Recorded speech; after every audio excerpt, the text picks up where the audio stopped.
Grand Old Partisan celebrates more than 17 decades of Republican heroes and heroics.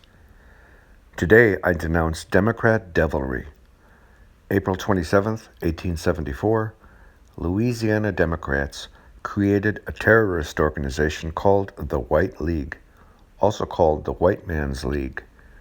Their first leader, Christopher Nash, was a county sheriff and Confederate veteran. Red shirts, Knights of the White Camellia, Klansmen.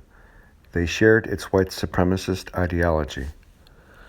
In contrast to the Ku Klux Klan, the White League operated openly.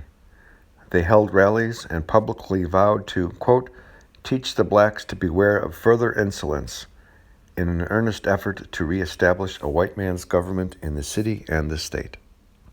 White League thugs targeted white Republicans as well as African Americans.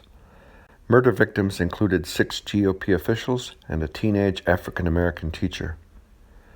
September 1874, a White League mob defeated the New Orleans police in a bloody battle. President Grant, deploying federal troops, prevented overthrow of the state government.